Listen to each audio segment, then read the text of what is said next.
Majelis Talim Miftahul Jannah. Bertempat di Kampung Pasir Maung Indah Saadar, RT 3, RW 4. Desa Citaringbun, Kecamatan Babakan Madang, Kabupaten Bogor.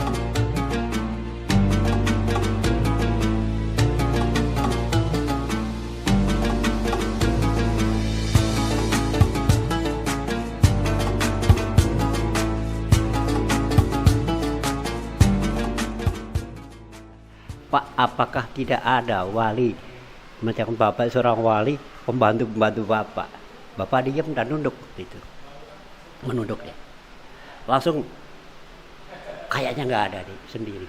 Nah, itulah itu. Jadi Bapak itu sendiri ya, makanya disebut Soko Tunggal itu menahan, penahan, penyangga sendirian. Jadi seorang wali sendiri, sifat itu wali tunggal. Makanya disebut Sunan Tunggal. Ya, di Majelis Miftahul Jannah, ya, Pasir Maung, Bogor ini terdapat satu majelis yang besar, ya, anggun, sejuk, dan juga ada gapura-gapura besar, itu gapura Soko Tunggal, terus gapura Sunan Semaglung. Terus ada gapura Sono Asih, ada gapura Maung, ada gapura Kolam, yang namanya gapura Kolam tadi, gapura Sendang Tirto Nirmolo, dan juga gapura Kemakam, gapura gapura Kemakam itu untuk penjarohan. Asal usul terjadinya gapura Agung, namanya gapura Agung Soko Tunggal. Setelah Bapak pindah di sini ya, membuka lagi majelis di sini, terus Bapak membuat itu namanya gapura Agung Soko Tunggal itu karena ngambilnya dari Bapak itu cuma sendiri walinya, wali tunggal. Itu masalah maknanya itu sebenarnya setiap gambar, setiap ukiran itu sebenarnya ada maknanya sebenarnya ya. Jadi bukan sekedar indah, bukan sekedar bagus, tapi di belakangnya ada namanya artistik ya. Ada maknanya. Itu di atas itu ada bingkai. Bingkai itu saya buat dari bentuk rotan atau bambu. Artinya apa? Orang yang masuk ke dalam majelis Bapak menjadi santri Bapak harus kuat. Harus ulet kayak rotan gitu. Terus Bapak melihat di bawah ada ukiran Bapak yang bersambung-sambung ya. Itu kata Bapak, ini rantai deh. Iya Pak. Jadi mestinya jamaah sini murid-murid Bapak adalah semuanya harus rukun karena Bapak sebenarnya merindukan kerukunan dari murid-muridnya ya. Itu saya rasa asal usulnya masalah gapura Agung itu dari Bapak seorang wali tunggal Sunan Anggung. Habis mendapat lulus ujian Allah Ta'ala, diangkat menjadi Sunan Tunggal. Makanya Bapak mungkin gapura tunggal itu, Soko Tunggal itu, kurang lebih begitu. Musola itu tadinya peninggalan, sudah ada musola dulu itu, peninggalan kakeknya ya. Kakeknya itu namanya Akek Kaji Gendengkleng kalau nggak salah. Itu juga di atas kolam itu. Makanya ini napak tilas Bapak guru saya itu. Makanya bikin musola tidak besar, memang adanya cuma segitu ya. Itu dari situ asalnya. Itu di sana ada kolam ya. Iya. Ada kolam-kolam dulu di sini tuh kolam-kolam tuh nyambung ada 3 deh. Ada 3 dulu itu. Bapak dulu bikinnya itu nggak pakai pacul, pakai tangan itu. Digali pakai tangan dulu di sana itu. Terus di sebelah ujung itu ada kolam. Ya.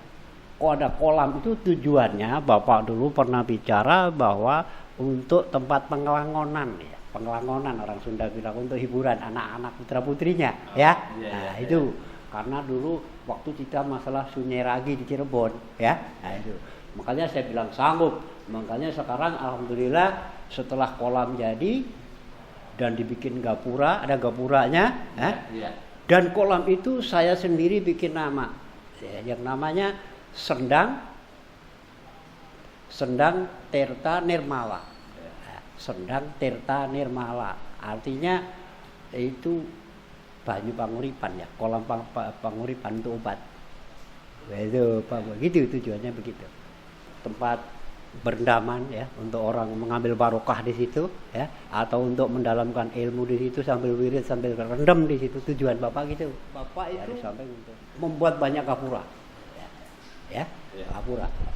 Setelah itu gapura, setelah paling besar di depan adalah gapura agung Soko Tunggal.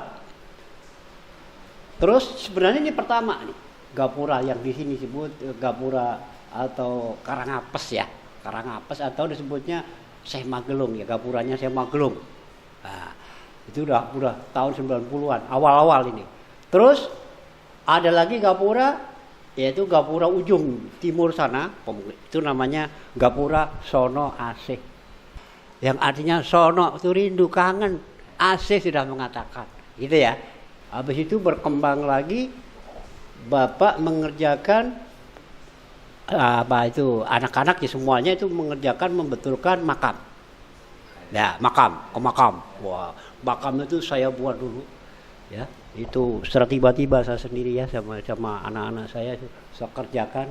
Alhamdulillah sudah jadi tempat penjarohan ya. Itu gapura udah saya ganti dengan gapura yang sekarang ada. Ya, itu gapura makam tuh namanya ada itu.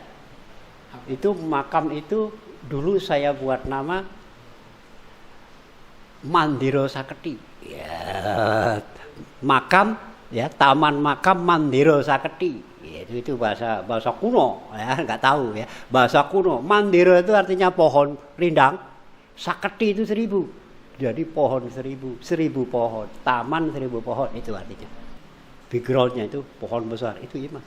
Wite iman. Wit itu pohon. Wite iman panggil sholat, cabangnya iman. Bercabang-cabang ya. Wite iman panggil sholat. Godongnya selawat. Godong itu daun. Selawat yang banyak ya. Pokoknya daun banyak. Wite iman panggil sholat, godongnya selawat. Kembangnya zikir, bunganya itu berzikir. Di sini ada zikir semua, ya. Jadi kembangnya zikir, woe buahnya amal soleh. Nah, itu ukiran Bapak selalu kayak begitu. Di sini, mudah-mudahan manfaat buat umat. Untuk kalau dia mempelajari ya, itu dari situ aja luar biasa. Terus berkembang lagi ke depan ini. Ini saudara-saudara kami itu buat lapangan ini. Ya untuk jaroh gitu. Nanti suatu saat kalau sudah ramai jaroh tuh nggak boleh ke dalam ya, jaroh di luar saja ya, sambil ruangan ini bisa mau untuk rajab mulut dan sebagainya, terbuka ya, diukir semuanya ini. Gapura yang terakhir itu adalah gapura agung penutup, gapura maung. Saya bikin nama ini ya, gapura maung yang besar itu. Artinya maung itu bukan maung macan, tapi manusia unggul. Manusia unggul. Itu maung. Jadi itu makanya jarang orang tahu ya, jarang orang tahu tuh. Itu gapura terakhir yang dibuat. Makanya sampai sekarang Bapak selalu bikin perahu itu dengan berkepala burung sebagai pengimbang bentuk saja, pengindah bentuk ya. Makanya saya bikin kayak burung, padahal bukan burung ya, orang nggak tahu itu kayak burung aja. Ya, itu banyak sekali. Dan ternyata tidak salah itu. Jadi Raja Wali itu bang bener. Sekarang juga bisa dirasakan sama saya. Jadi kalau setiap guru saya ke saya itu selalu burung Raja Wali di atas di tempat saya. Selalu setiap saya bikin perahu selalu ada itu burung di atas. Dan kalau nggak ada itu biasanya akan banjir bandang di mana-mana. Ya itu udah saya coba itu semuanya. Itulah karya Bapak yang sifatnya magis ya. Jadi bukan akal nih. Kadang-kadang dicampur aduk di sini mah. Karena memang begitu adanya.